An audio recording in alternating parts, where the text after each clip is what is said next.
La dernière fois que j'ai fait une vidéo bilan l'année dernière, j'étais complètement chauve. Oui, salut à tous, ici Reg, bienvenue dans la vidéo bilan annuel que je fais chaque été, un peu avant mes vacances et un peu avant la rentrée de septembre. C'est une vidéo à la cool pour que je parle un peu de ma vie, pour que vous me connaissiez un peu plus, sans trop en révéler non plus quand même. Mais je parle aussi de YouTube, de ce que je pense faire plus tard, je parle un peu de la chaîne, de ces choses-là. La semaine prochaine, il y a une FAQ, j'ai déjà récolté vos questions sur les réseaux et je vais y répondre normalement la semaine prochaine. Je sais pas exactement quand sort cette vidéo, mais il y aura un petit décalage entre cette vidéo-là et la FAQ. Mais voilà, c'est la vidéo bilan, je sais que vous l'aimez souvent beaucoup, j'essaie toujours de la putaclic un peu quand même, il faut comme toutes les vidéos. On en parlera pour le coup de ça aussi dans cette vidéo, c'est le but. Et avant de commencer cette vidéo est sponsorisée. Non, c'est pas vrai, pour une fois, c'est pas du tout sponsorisé. Je crois que je sponsorise pas ces vidéos d'habitude et j'avais pas envie de le faire cette année. Il y a déjà tellement de partenariats sur la chaîne, on va aussi en parler. Pour ceux qui me connaissent pas, parce que vous êtes à peu près 30 000 de plus depuis l'année dernière, je crois, vous me connaissez de la chaîne Reg et les Gorillas. Voilà, c'est la chaîne que j'ai, ou sous le nom de Reg. Mon vrai prénom est Riyad, donc ça n'a rien à voir. Et ceux qui m'appellent Régis sur les réseaux, c'est pas du tout mon nom. Ça vient d'une blague d'un camarade vidéaste. Je sais pas si camarade est le mot exact, mais vous m'avez compris, mon vrai nom est Riyad. Beaucoup sont étonnés que je ne sois pas youtubeur à plein temps, ce n'est pas le cas. En effet, je fais YouTube depuis à peu près 10 ans maintenant. J'ai fêté les 10 ans cette année d'ailleurs, hein, pour être honnête. J'ai commencé en 2012 quand j'avais 15 ans, j'ai 25 ans aujourd'hui, ça aussi ça en étonne beaucoup apparemment. Deuxième révélation pour ceux qui savent pas, je fais 1m90. On ne dirait pas en vidéo, mais voilà, 1m90, 90 kg. C'est un problème ça, j'ai grossi, j'ai pris 10 kg cette année, pour plein de raisons différentes, mais on va en parler. Et au fait, le truc c'est que je suis pas youtubeur à plein temps parce que j'ai jamais voulu être youtubeur à plein temps, c'est un truc qui m'a jamais intéressé.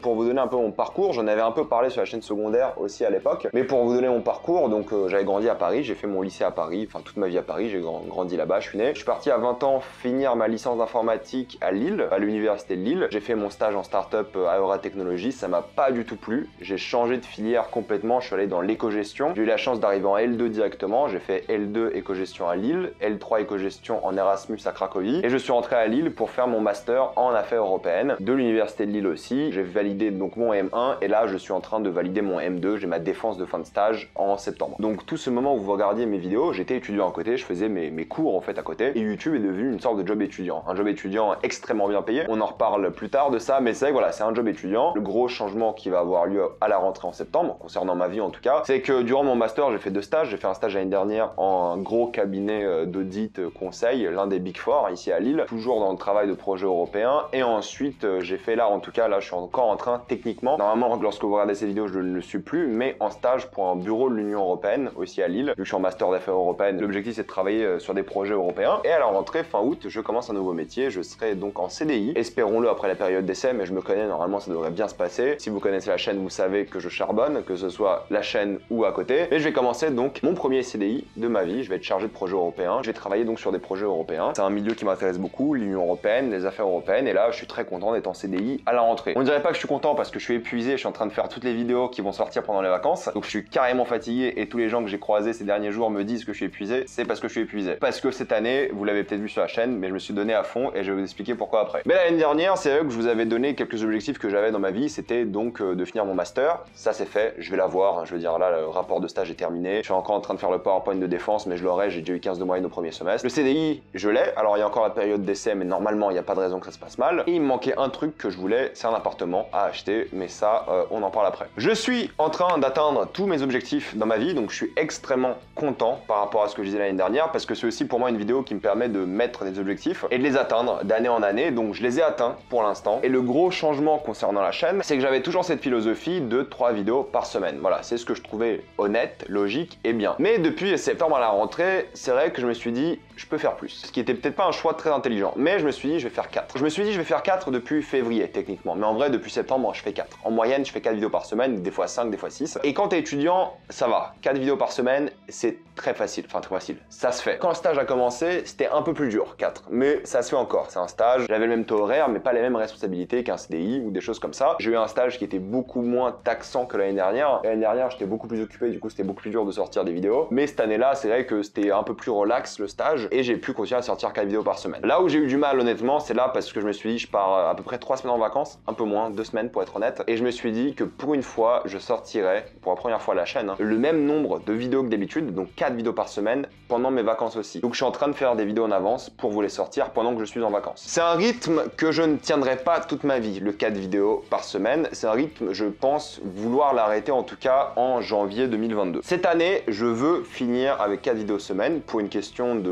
objectif, pour une question de moi-même, j'ai envie de prouver que je peux le faire. Mais lorsque j'aurai mon CDI, la priorité ne sera plus YouTube. Et je pense que 3 vidéos semaine, lorsque j'aurai le CDI, sera bien plus faisable, crédible, sans que je finisse en burn-out. Le CDI, ça sera du 39 heures, plus YouTube, faut compter au moins 30 heures, minimum en plus. Donc ça fait du 70 heures semaine minimum. Ça, c'est sur du 3 vidéos en moyenne. Pour 4 vidéos, faut compter peut-être un peu plus. Je ne sais pas combien. En général, je compte 8 heures par vidéo, mais ça peut monter à 12 des fois, ça peut être 6 des fois, ça peut être 15 des fois pour une vidéo. Ça dépend du travail qui est fait, ça dépend de la durée de la série que tu dois regarder. Je parle vraiment de temps, pas de travail, voilà, de montage et tout, mais tant que ça me prend dans ma semaine, des trucs que je dois faire. Parce que pour moi, je le vois comme du travail. Genre, si je dois regarder telle série en binge-watching, je le fais maintenant tout de suite, parce que ma vidéo doit sortir maintenant tout de suite. Donc ça me prend du temps sur ma vraie vie, entre guillemets. Mais après, je considère pas ça comme du temps de travail de regarder une série, même si je prends des notes et c'est un peu actif comme visionnage, hein, bien sûr. Je considère que ça me prend du temps sur ma vraie vie à moi, ma vie sociale, sportive et tout. Sportive, j'ai dit ça comme si j'étais un athlète. Mais vous comprenez, ça prend du temps. C'est pour ça que je le compte quand même. C'est une partie du travail la plus cool. Et c'est pas une grande partie du travail. Le visionnage de films et séries, c'est peut-être 20%, 25%, on va dire 30, 35, 40 heures en fonction du nombre de vidéos par semaine. Donc c'est un rythme que je sais je ne tiendrai pas, surtout que en plus par rapport à l'année dernière, maintenant j'ai une copine. On verra combien de temps ça dure si j'arrive à gérer tout ça en même temps. Pour l'instant, j'ai réussi. On verra si on est encore ensemble quand j'aurai mon CDI à la rentrée, si je vais pas péter un câble. Mais voilà, l'idée est que pour l'instant, 4 vidéos semaine jusqu'à la fin de l'année. Et ensuite, en janvier, j'espère redescendre à 3. Pour ma santé mentale, parce que gérer les deux, c'est compliqué. Si j'étais youtubeur à plein temps, je ferais une vidéo par jour. C'est fastoche. Avec ce que je fais là, c'est tout à fait faisable, une vidéo par jour. Mais je ne veux pas être youtubeur à plein temps pour toutes les raisons que j'ai souvent énoncées. Je veux travailler dans le domaine dans lequel je vais travailler maintenant, donc je suis très content. Mais c'est vrai que pour moi, youtubeur à plein temps, ça n'a jamais été une option et ça ne sera jamais. Une question de sécurité, de retraite, t'as pas vraiment de vacances, t'es un peu esclave de l'algorithme, faut toujours s'adapter. Tu gagnes très bien ta vie, je suis d'accord, mais bon, quand même, il y a des moments où t'es toujours chez toi, surtout dans le YouTube que je fais moi, je suis toujours à la maison, je sortirai plus vraiment. Il n'y a pas ce côté où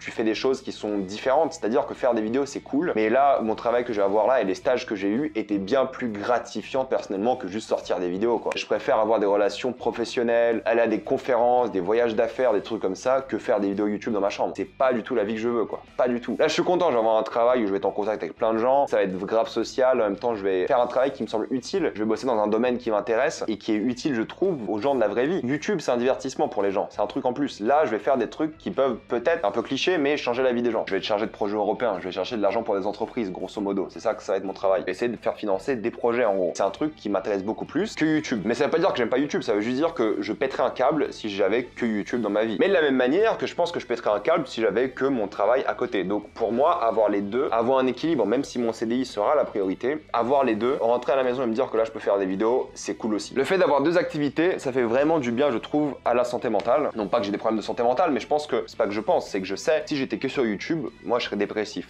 C'est sûr. Je ne verrais pas le but de ma vie, t'as pas d'évolution de carrière et tout. Moi j'ai envie d'avoir une carrière, j'ai envie de, voilà, avoir un prêt immobilier, ce qui est possible avec YouTube, hein. J'ai envie de monter les échelons, j'ai envie de rencontrer des gens, des collègues, voilà, avoir une vraie vie, quoi, comme tout le monde. C'est ce que j'ai toujours dit dans mes bilans, je veux une vie comme tout le monde. Et là, on s'en rapproche. Alors oui, j'ai YouTube qui est un peu un cheat code et financier et qui est un peu différent parce que des fois on te reconnaît dans la rue et c'est toujours bizarre. Moi je me suis habitué, mais pour les gens qui sont à côté de moi, c'est un peu bizarre. Mais c'est vrai qu'on est à un stade où j'ai jamais voulu être youtubeur à cause de ça. C'est pour ça que je dis que la priorité sera donc le fameux CDI. Donc cette idée des 4 vidéos par semaine, c'était vachement intéressant pour moi parce qu'elle permet de faire plusieurs choses. Déjà qu'elle permet d'avoir plus d'argent de une, forcément, de faire plus de vues, être bien plus présent plus souvent dans la recommandation des gens. Plus tu fais de vidéos, plus YouTube te met en avant. Quand je vais redescendre à 3 vidéos par semaine, je vais perdre beaucoup d'argent, donc un quart de mes revenus au final, hein, si on réfléchit comme ça, ce qui est quand même beaucoup. Et je dirais même plus que ça, parce que plus t'as de vidéos, plus t'es mis en avant et plus toutes tes vidéos sont mises en avant. Donc plus tu fais de vidéos, plus t'as de chance d'être mis en avant. Donc 4 vidéos semaine, c'est top. Quand j'en faisais 5, alors génial. Quand j'en faisais 6, super. Donc c'est pour ça que les gens qui font une vidéo par jour, ils cartonnent, parce que l'algorithme il kiffe ça. Ensuite, le truc cool quand tu fais 4 vidéos semaine par rapport à 3, c'est que si t'en fais 3 et il y en a une qui bide, ça fait un peu chier. Si t'en fais 4 et t'en as une qui bide,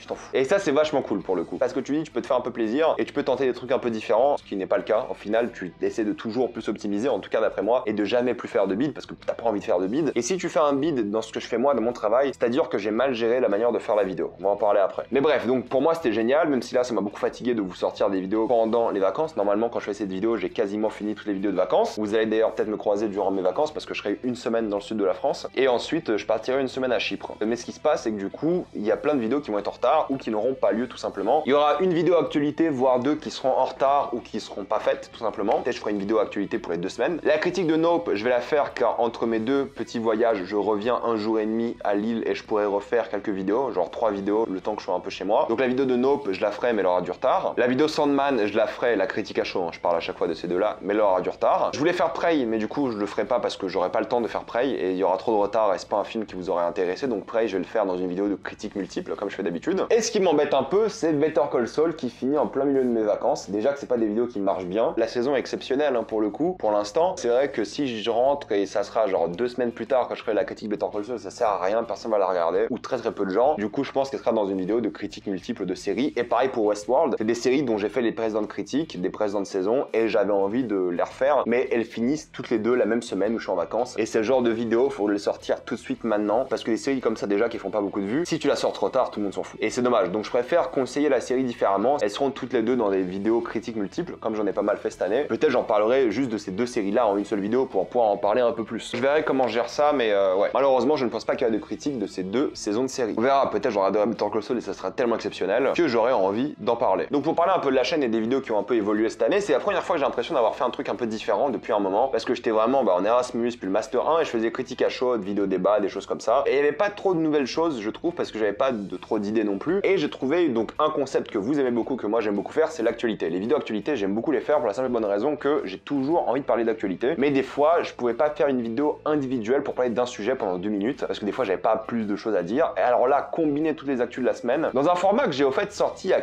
quelques années, je crois 2 ans pour la première fois, mais je me suis jamais remis dessus. Au fait, j'ai jamais pensé de le faire de manière hebdomadaire. Alors qu'en vrai, j'ai commencé à noter des choses à dire sur l'actualité tous les jours, et je me suis rendu compte que j'ai du contenu toutes les semaines. Il y a beaucoup d'actualités toutes les semaines en matière de cinéma-série. En plus, moi, ça me permet d'être encore plus à jour, parce que je m'informe encore plus. Et je suis très content de pouvoir parler d'actualité, mais je voulais pas que ce soit juste l'actualité comme d'autres chaînes YouTube. Il n'y en a pas beaucoup qui font l'actualité cinéma, et je voulais pas que ce soit juste l'actualité. Je voulais que ce soit l'actualité et mon avis. Parce que si c'est pour vous dire, oui, tel film sort là, et telle affiche est comme ça, on s'en fout. L'idée, c'est aussi d'avoir mon avis. C'est une chaîne de critique de films, normalement. Alors, critique d'actualité, ça marche aussi. Ce qui est un peu difficile, c'est que des fois, je fais encore des bourdes, je me trompe dans l'actualité, parce que des fois, je vais vite dans mes notes, et vu qu'il y a beaucoup d'actualités à traiter en une seule vidéo, des fois, les vidéos sont longues. Il y a 2 semaines, j'ai sorti 2 vidéos d'un coup, pour la même semaine, parce qu'il y a tellement d'actu. Je fais encore des bourdes, et j'ai pas envie de faire de la désinformation, parce que lorsque tu traites d'actualité, faut être un peu plus précis, ça c'est sûr. Donc, faut que je fasse attention à ça. Mais sinon, c'est un concept que vous adorez. Je peux bien le putaclic en plus, ça c'est super bien. C'est un concept que j'aime beaucoup faire, même si c'est des vidéos qui sont plus longues que d'habitude et qui demandent plus de travail, parce qu'il y a beaucoup d'images, beaucoup plus de montage, elles sont plus longues d'habitude aussi que la majorité des vidéos. Mais je m'ennuie jamais en les faisant, et ça c'est super cool, donc j'adore vraiment les faire, et vous les regardez toujours. Pour moi, si une vidéo tape 30 000 vues, c'est une bonne vidéo. 20 000 c'est le minimum, en dessous je suis vraiment déçu, et je vois pas l'intérêt de refaire une vidéo sur le même sujet si elle fait moins de 20 000. 30 000 c'est bien, et il y en a plein qui montent bien au-dessus. Vidéo actualité, vous les adorez, vous les aimez. J'essaie de toujours être de plus en plus précis possible. Il y a plein de gens que j'ai croisés dans la rue qui m'ont dit bah c'est cool ces vidéos actualité parce que ça vous permet de parler à des potes de sujets comme ça alors qu'eux sont pas forcément au courant. Donc ça c'est rigolo, voilà. Je suis content de pouvoir vous permettre d'avoir l'air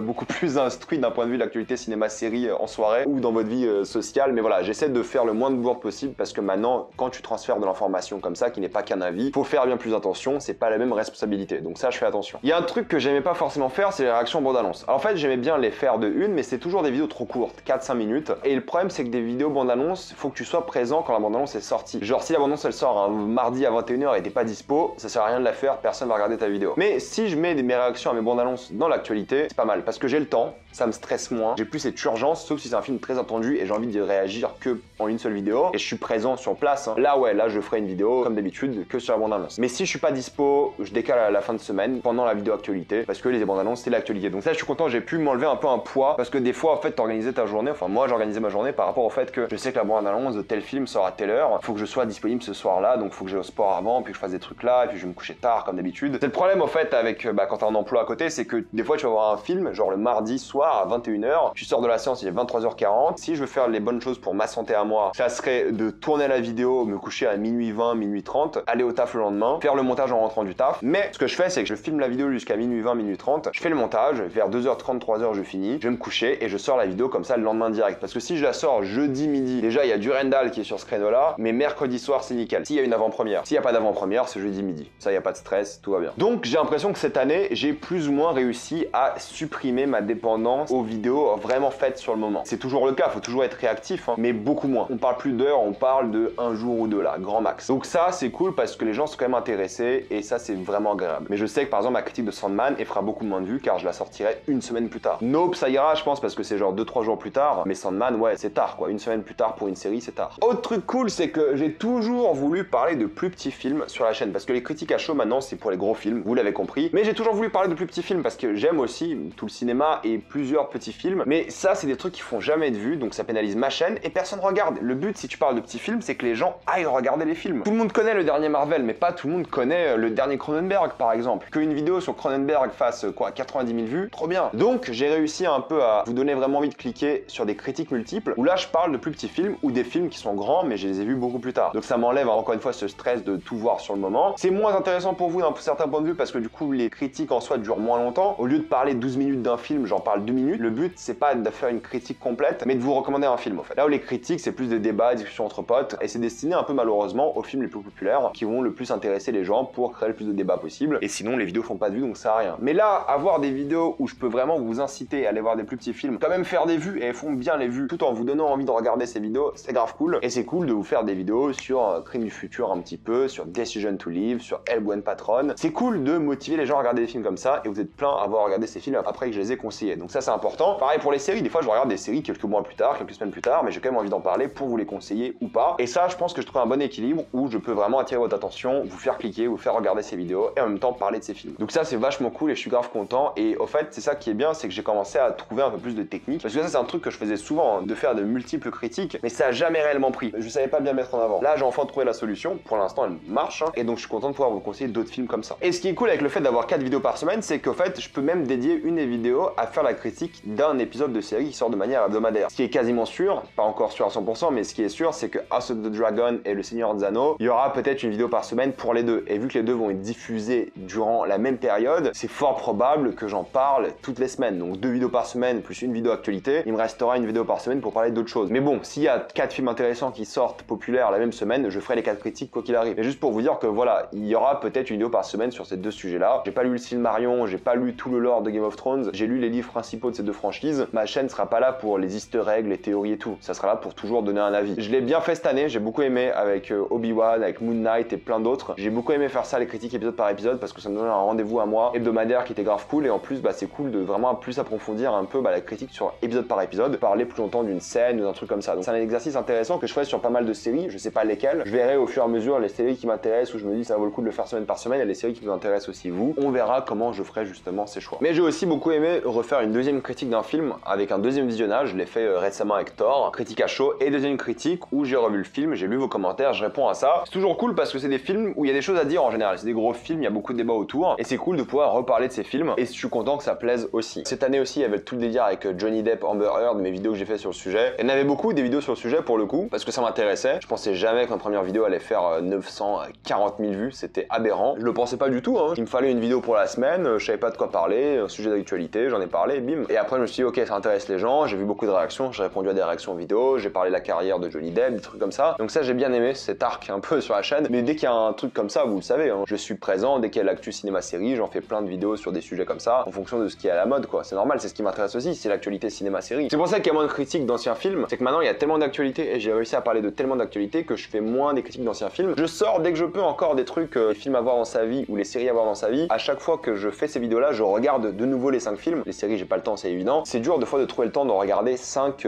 films comme ça parce que ça prend plusieurs jours, plusieurs semaines même. Trouver le temps à chaque fois de les regarder puis faire la vidéo. Et surtout quand t'as des films d'actualité qui sortent. Là sur ma liste, d'ici fin août, faut que j'ai regardé 8 films qui sont sortis là cet été. Mais bon voilà, donc pour la rentrée on va continuer avec les vidéos d'actualité. J'espère au moins une critique par semaine et 2 sujets, voilà, dans la semaine, en fonction de ce qui m'intéresse, des discussions que je vois sur les réseaux, voilà, de ce que j'ai envie de parler. Il y a déjà quasiment tout qui est prêt pour les vacances, il y a plein de sujets différents et j'espère que ça va vous plaire. C'est des plus petites vidéos, mais bon, ça reste quand même du 10-12 minutes et c'est les vacances donc j'y vais un peu light. Mais ouais, d'un point de vue statistique, la chaîne s'est jamais aussi bien portée. Je suis pas à mon prime d'abonnés pour le coup parce que les critiques à chaud et les gens qui font des critiques sur YouTube, il y a un plafond de verre, c'est évident. Même les gens comme Durandal, ils doivent faire 2000-3000 abonnés par mois grand maximum. Il y a un plafond de verre. Moi c'est pareil, mon plafond de verre, il est par là quoi, vers 200 000. Après, je vais vraiment stagner de plus en plus à moins que je me renouvelle beaucoup. Mais dès que j'ai pris les vidéos actualité, j'ai vraiment gagné beaucoup d'abonnés, ce qui est cool. Donc là, je tourne à 2005 abonnés, 3000 abonnés par mois, ce qui, pour l'année 2021, était pas du tout le cas. Hein. L'année 2021, j'étais souvent en dessous de 1000, 1500. Et là, avec les 4 vidéos semaine et tout, les stats sont folles. Je fais toujours 1,5 million de vues par mois. Là, je suis à mon prime de ma chaîne YouTube. Chaque année, j'ai l'impression d'être un peu plus à mon prime. Pas en termes d'abonnement, mais en termes de vues et tout, je suis à mon prime. Ça sera peut-être la meilleure année de ma vie. On verra hein, comment la vie se passe. Mais si je repasse à 3 vidéos en 2023, au lieu de 4, ça va forcément diminuer et mes revenus et les vues et tout. Mais bon, je serai occupé à faire d'autres choses, travailler. Mais bon, c'est l'année où j'ai envie de me déchirer dans ma vie parce que cette année-là, en janvier, je voulais m'acheter un appartement, comme depuis longtemps je vous le dis, j'ai envie d'acheter un appartement. Je suis allé voir un courtier, il m'a dit ok, il faudra encore une année d'activité pour voir les revenus de cette année-là, faire la moyenne sur les 3 ans, voir la capacité de prêt. Et moi je me suis dit, bah ok, bah cette année-là, je vais me donner à fond, je vais faire le plus d'argent possible, je vais faire le plus de vidéos possible, je vais être à fond. Bon là, avec l'argent YouTube et le CDI, j'aurai forcément mon appartement, je pense qu'il n'y aura pas de problème. L'appartement que je veux, enfin j'ai pas un appartement précis en tête, mais on va dire la taille et le budget que je veux. Il faut juste que ma période d'essai de CDI se termine et qu'on soit un peu plus vers la fin de l'année pour que mes revenus YouTube soient quasiment complets. Donc je suis content pour ça, ça va aller, ça va se faire, on verra quand est-ce que j'aurai mon appartement, peut-être dans un an, peut-être un peu plus tard, peut-être plus tôt, on verra bien. Mais c'est pour ça que je charbonnais cette année, pour cette raison-là. Et en plus, le truc c'est que je suis encore auto-entrepreneur, et lorsque vous êtes auto-entrepreneur, vous avez un seuil de chiffre d'affaires à ne pas dépasser, qui est autour de 72 000 € de chiffre d'affaires. C'est un seuil que je vais clairement dépasser cette année. Et le truc c'est que si vous le dépassez 2 années d'affilée, donc si je le dépasse en 2022 et 2023, je deviens une entreprise individuelle. Là, il me faut un comptable, c'est beaucoup plus compliqué, je paye beaucoup plus d'impôts, c'est pas rentable pour moi de faire ça. Donc l'année prochaine, je vais aussi faire moins de vidéos pour ma santé mentale, parce que j'aurai un CDI, et pour pas me faire niquer par les impôts. Une entreprise individuelle, c'est bien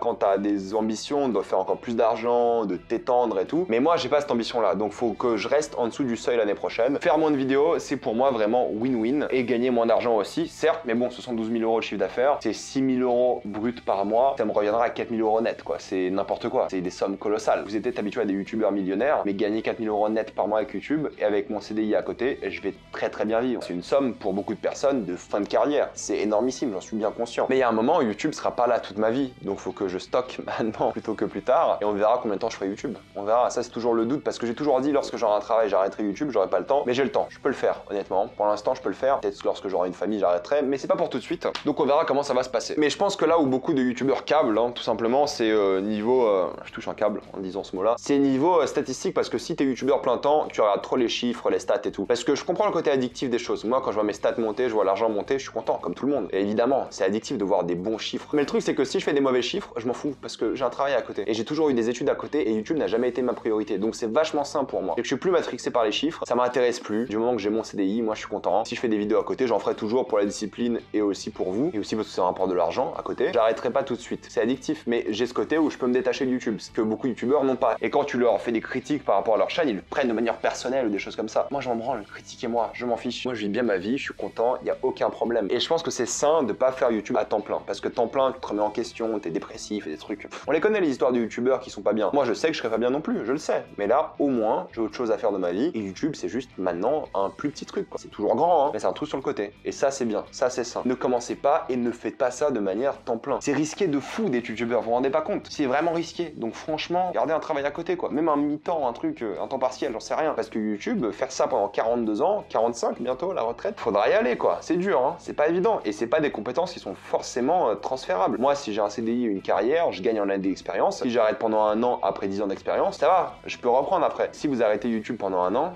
c'est dur.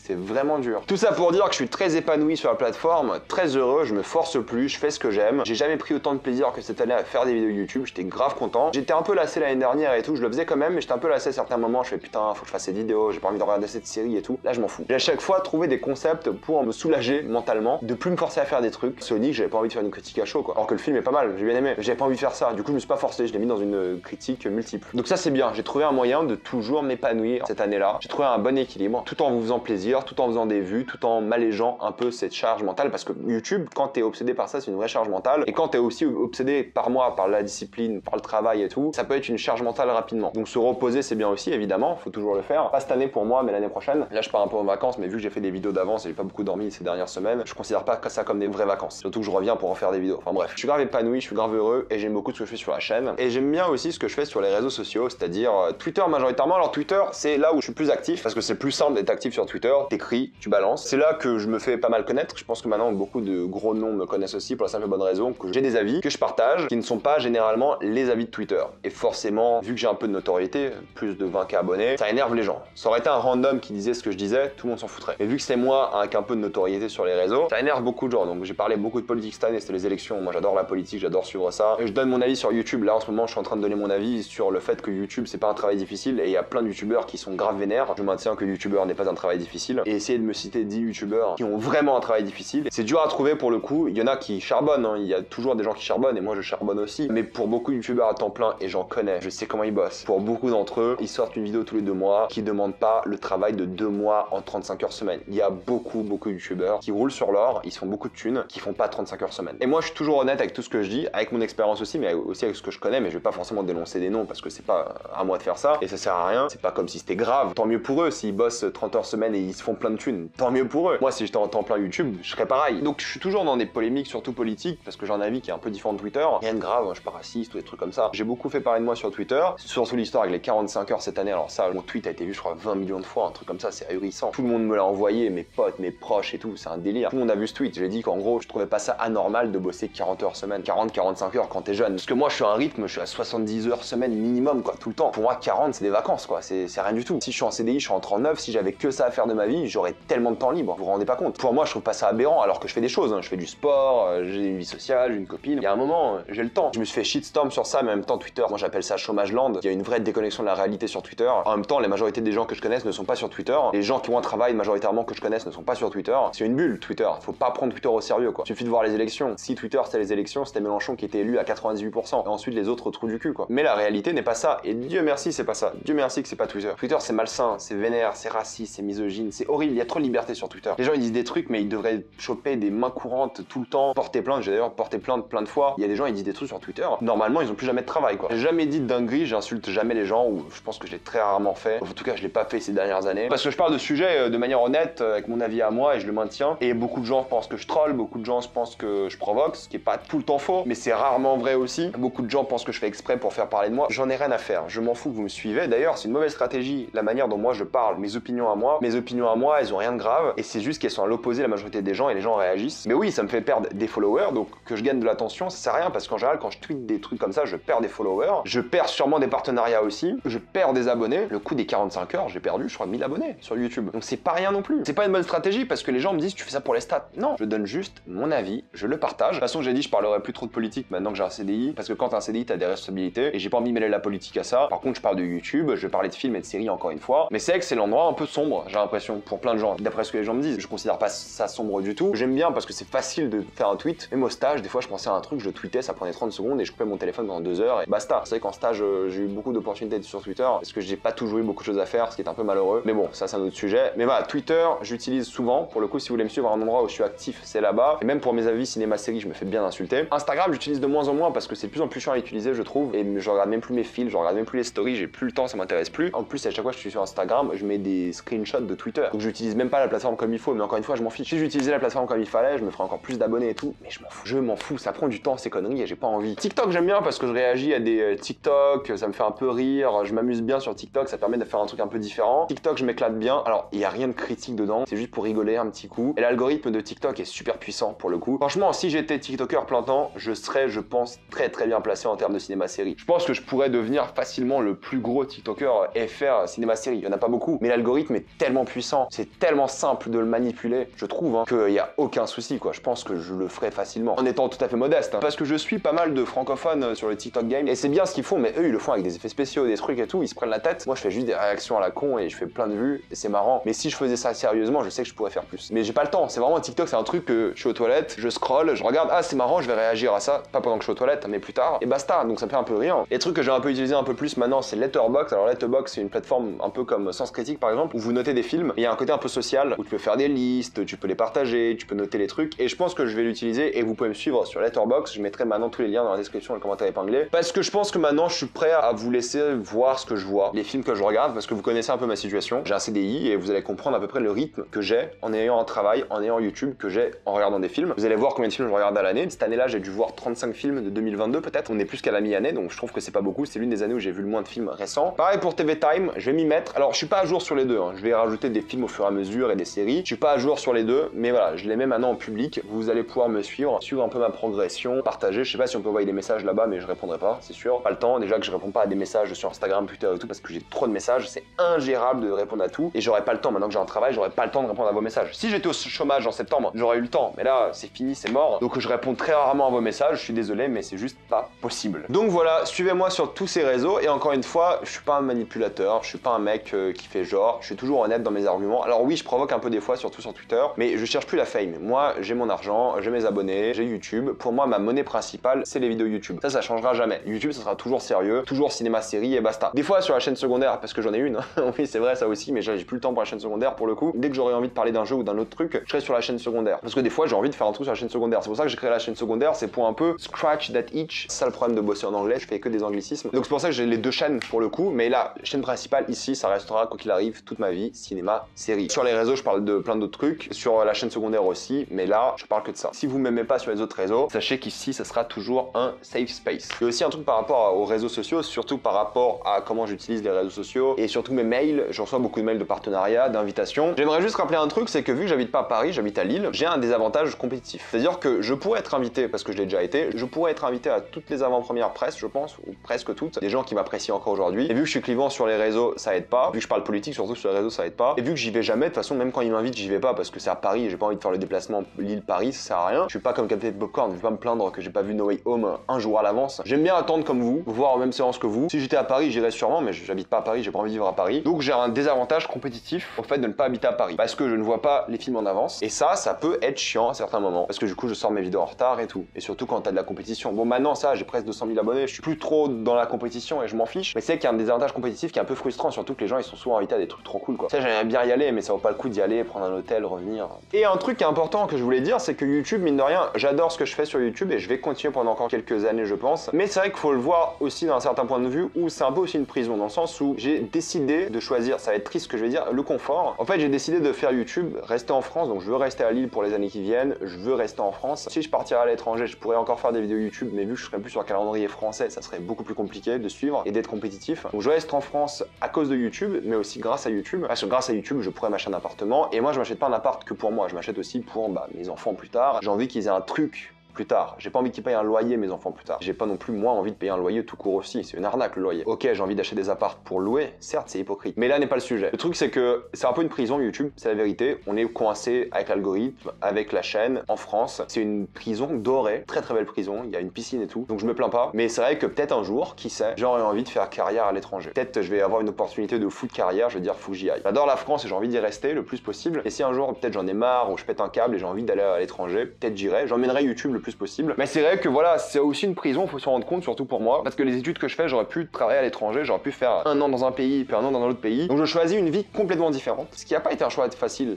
à faire. Au pire, je me dis qu'à 35 ans, je peux toujours, si j'ai pas de famille ni rien, bouger à l'étranger, faire des trucs et revenir plus tard. Mais c'est vrai que c'était pas un choix facile et c'était un choix auquel j'ai pensé dans ma vie. Je me dis, ok, qu'est-ce que je veux faire? Est-ce que je veux un CDI ici à Lille, que j'aime beaucoup, j'adore Lille, être à fond sur YouTube, avoir une vie un peu de luxe au final, parce que je gagne très bien ma vie, avoir une vie de luxe, ou vivre à l'étranger, déménager tous les ans, emmener YouTube, galérer, ne pas avoir de vie stable, pas avoir forcément toujours des amis partout, pas avoir forcément de relations un peu plus longues. J'ai fait le choix du confort et de la vie normale entre guillemets et je voulais le dire parce que c'est vrai que j'ai beaucoup eu ces rêves où je me disais je vais aller bosser à l'étranger, je vais faire des trips pendant 1 an, 2 ans. J'ai un peu abandonné cette idée parce que j'ai choisi une vie différente, mais pas d'une manière triste parce que je le dis d'une manière un peu triste, dit comme ça, mais pas du tout. C'est juste que je le fais aussi pour moi, pour mes enfants plus tard. Je me dis voilà, j'ai envie que mes enfants aient un appart plus tard quoi. Et surtout ça, si c'était que pour moi, j'aurais fait autre chose. Je suis quelqu'un qui me voit déjà dans le futur, très loin. Je pense surtout futur plus qu'au présent. Limite, alors que n'importe quoi peut m'arriver demain et peut-être demain je suis mort, c'est un peu toujours comme ça, mais je prévois sur le futur et j'aurais pas de regrets. C'est surtout ça qui est intéressant, c'est que j'aurais pas de regrets de faire YouTube en France, alors que j'aurais pu bosser à l'étranger, faire des trucs de fou à l'étranger et tout. Donc c'est un choix que j'ai fait, j'ai que maintenant l'impression que ma vie commence et on va voir comment ça va être. Et ça va être trop bien, je le sais, ça va être trop cool, je le sens, on tape du bois.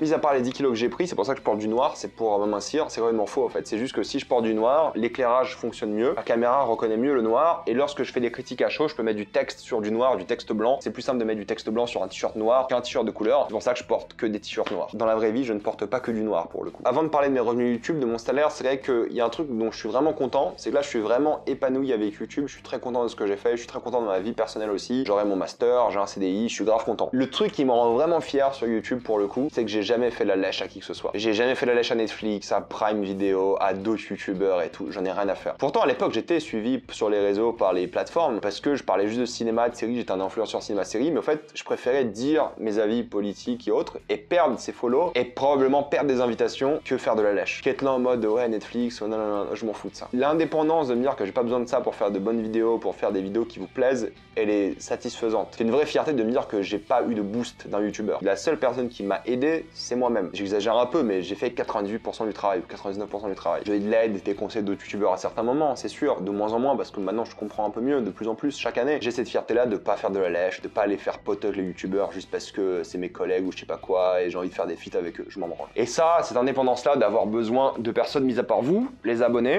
et de l'algorithme, pour le coup, c'est la vérité, l'algorithme aussi, il est puissant, et lorsque tu l'as compris, il est très très puissant, c'est super satisfaisant, c'est une vraie fierté, et je suis grave content. Voilà, j'ai pas fait comme d'autres chaînes qui ont forcé les feats, les trucs et tout, non. Donc ça, je suis très très content, et ça me fait vraiment super plaisir. Bon, je vais sortir mon Google Sheet avec mes revenus pour l'année 2021, comme d'habitude, je vais vous donner un peu le détail de comment ça se passe. Donc, de droits d'auteur, j'ai touché en 2021, sur l'année complète 2021, 970 € de droits d'auteur. Avec les pubs YouTube, j'ai touché 25 784 €. Les impôts le savent, ne vous inquiétez pas. Et les partenariats, j'ai touché 17 056 €. Je vous laisserai faire le pourcentage. Ça, c'est pour l'année 2021. Et je vais vous donner mon budget annuel à la mi-année du coup de cette année 2022 parce que les chiffres vont vous surprendre et vous allez vite comprendre de quoi je parle. Droits d'auteur, moins, parce que l'année n'est pas finie, 581 € de droits d'auteur. YouTube, 21 340. Ça, c'est que pour de janvier à juin. C'est pour la moitié de l'année. J'ai presque fait autant que l'année dernière. Et c'est là, et vous l'avez compris avec le nombre de partenariats que j'ai fait sur la chaîne, partenariat en 6 mois, 31 013 €. Donc j'ai déjà dépassé ce que j'ai fait l'année dernière. Le courtier m'a énervé, vous l'avez compris. Il m'a donné un objectif. Je vais revenir le voir, il va être content. C'est pour ça qu'il y a beaucoup de partenariats sur la chaîne. C'est pour ça que je suis content d'avoir trouvé un partenariat régulier. C'est pour ça que j'ai aussi baissé mes prix pour faire de plus en plus de partenariats. Parce qu'en fait, pour ceux qui ne comprennent pas, les partenariats, t'envoient ton tarif et le client compare avec tous les youtubeurs similaires, qui a le plus de vues, qui va rapporter le plus d'argent, qui va coûter le plus cher ou le moins cher. J'ai bien baissé mes prix pour avoir le plus de partenariats possible. En moyenne, je tourne à 750 € par partenariat. En moyenne. Il y en a moins, il y en a plus. Voilà, c'est mon salaire en toute honnêteté. Donc youtubeur, ça gagne très très très bien. Donc imaginez les youtubeurs qui ont beaucoup plus d'argent que moi, beaucoup plus d'abonnés. Donc si moi je vais faire une année à 100 000, voire plus cette année, imaginez ceux qui font les Z-Events. Les youtubeurs gagnent très très bien leur vie et ne laissez jamais des youtubeurs vous dire qu'ils gagnent mal leur vie, quoi. Ou alors le laissez pas vous dire qu'ils travaillent trop, des choses comme ça, alors qu'en fait il doit être à 35 heures semaine. Ne vous faites pas arnaquer par les youtubeurs. Vraiment, il y en a, c'est vraiment des escrocs. Ils se donnent une impression, ils se donnent un genre. Ne vous faites pas arnaquer. Après, c'est pas leur faute. La situation youtubeur leur met des charges mentales de fou et tous les vexe. Moi je comprends, si j'étais youtubeur à plein temps, je serais vexé par plein de trucs qui les énervent et tout, ça rapporte de l'argent et tout, mais malheureusement, il y a tous les inconvénients d'avoir un métier. Tu payes plein d'impôts et t'as aucun avantage. C'est pour ça que je conseille à tous les gens qui veulent faire du YouTube de faire ça à côté de votre vrai métier. Mais bon, je rejoins le club très petit des youtubeurs avec un CDI et ça c'est cool. Je suis très très content, très très fatigué aussi un petit peu cette semaine. Je sais pas qui est encore devant cette vidéo alors qu'il dure super longtemps. Mais merci à vous encore une fois, si j'ai tout ça, c'est grâce à vous. C'est parce que vous me donnez des idées, c'est parce que je lis vos commentaires le plus possible dès que je peux. C'est parce que je vois la manière dont vous regardez mes vidéos, j'essaie de vous conseiller des trucs. Pour moi, si je fais des vues, ça veut dire que vous aimez les vidéos. Je fais toujours confiance aux stats. Parce que les commentaires, ils ont tendance à être négatifs la majorité du temps, parce que les gens qui ont un problème vont dire quelque chose. Faut faire confiance aux chiffres. Les chiffres comptent et rien d'autre. Les commentaires sont sympas quand t'as des messages et tout qui sont gentils, oui bien sûr. Mais les gens se rappellent des commentaires négatifs, c'est pour ça que moi je ne regarde que les chiffres pour faire des décisions. Et ça, je pense que c'est super important. Voilà, je vais m'arrêter là. Donc encore une fois, merci beaucoup. Vous avez littéralement changé ma vie, c'est la vérité. J'espère que les vidéos vous plaisent. On va continuer, ce n'est que la pause pour moi. Vous n'avez pas de pause, il y aura quand même des vidéos, mais moi je fais une petite pause là dans la semaine qui vient. J'ai hâte d'avoir un CDI et avoir au moins 30 jours de congé, j'aurais un peu plus je crois. Depuis super longtemps que j'ai pas eu 3 semaines de vacances l'été quoi. Depuis très très longtemps. Mais les prochains étés je ferai pas de vidéo d'avance. Je me reposerai pour de vrai. De toute façon avec le CDI je pourrais pas je pense. Donc encore une fois un grand merci à vous tous. Vraiment merci beaucoup. Sans vous bah forcément je serais pas là. J'aimerais énormément vous remercier. Désolé si je réponds pas à vos messages privés. Je peux pas. Il y a trop de trucs à gérer. C'est vraiment trop compliqué. Merci à vous. Je suis très reconnaissant. C'est important de le noter. C'est important de le dire parce que je le dis pas souvent. Donc merci à vous d'avoir changé ma vie. Et on se voit très très vite pour les prochaines vidéos. Allez, salut à tous et à la prochaine.